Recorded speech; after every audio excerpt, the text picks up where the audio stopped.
ఇంకొక most important role ఉంది రేపు.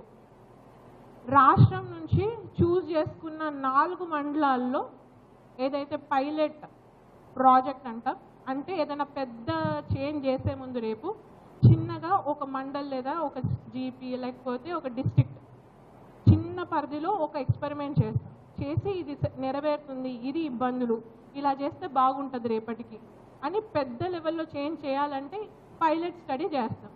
అలా మనకి భూభారతి పోర్టల్లో ఇంతకుముందు ఉన్న పోర్టల్ నుంచి ఈ పోర్టల్కి షిఫ్ట్ అవుతున్నప్పుడు ఎలాంటి ఇబ్బందులు ఉన్నాయో అలాంటి ఇబ్బందులన్నీ ఒక ఫామ్ ఇచ్చి ఫిల్ చేసుకొని సాల్వ్ చేయడానికి నెక్స్ట్ ఒక నెల పాటుగా, సో దట్ రేపు ఈ పోర్టల్ కంప్లీట్గా వర్క్ అవుతున్నప్పుడు కంప్లీట్గా ఇన్ఫోర్స్ వచ్చినప్పుడు ఎటువంటి ఇబ్బందులు లేకుండా, ఇంతకుముందు మనం ఫేస్ చేసిన ఎటువంటి ఇబ్బందులు లేకుండా ముందుకు వెళ్ళడానికి ఆ పైలట్ స్టడీ చేయడానికి చూస్ చేసుకున్న ఒక మండలంలో నేలకొండపల్లి ఒక మండలం.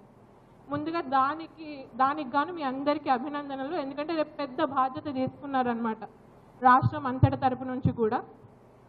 సో మా తరపు నుంచి, జిల్లా యాజమాన్యం తరపు నుంచి అండ్ నేలకొండపల్లి ప్రజల తరపు నుంచి ఒక పెద్ద బాధ్యత మనం తీసుకున్నాము. రాష్ట్రం తరపున కంపల్సరీ మనం అందరం కలిసి దాన్ని నెరవేర్చాలి రేపు. దానికి గాను రెవెన్యూ సదస్సులు జరుగుతున్నాయి.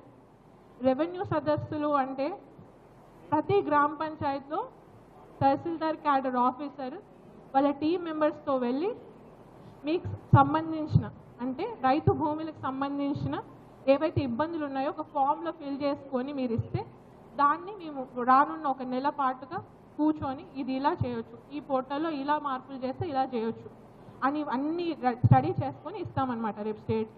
సో దానికోసం జీపీ వారిగా పొద్దున్నుంచి ఈవినింగ్ వరకు కూడా మీరు రైతులు ఉంటారు, రోజువారీ కూలీలు ఉంటారు, భూమిలో 1 ఎకరం భూమి నుంచి 10, 20, 30, 50, 100 ఎకరాలు ఉన్న వాళ్ళు కూడా ఉంటారు నేలకొండపల్లి. సో వాళ్ళందరూ ఉంటారు. వారికి గాను ఏదైనా ఇబ్బంది ఉంటే జీపీ వైజ్ మీకు షెడ్యూల్ ఇవ్వడం జరుగుతుంది. ఎంఆర్ఓ గారి ఆఫీస్లో కానివ్వండి, మీ పంచాయత్ సెక్రటరీని అడిగితే ఆ షెడ్యూల్ చెప్తారు. ఇప్పుడు కూడా ఈ సెషన్ అయిపోయిన తర్వాత మీకు ఆ షెడ్యూల్ ఇవ్వడం జరుగుతుంది, మీకు కూడా తెలియడం జరుగుతుంది.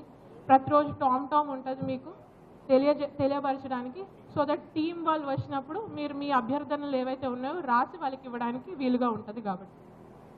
సో ఇది రెవెన్యూ సదస్సులు. అండ్ ఎందుకు నేలకొండపల్లి నుంచి మనం మొదలు పెట్టామనే విషయం గురించి, నేలకొండపల్లికి ఉన్న ప్రాముఖ్యత, ఈ భూభారతి చట్టంకి నేలకొండపల్లికి ఉన్న ప్రాముఖ్యత, సంబంధం గురించి వివరించడం జరిగింది.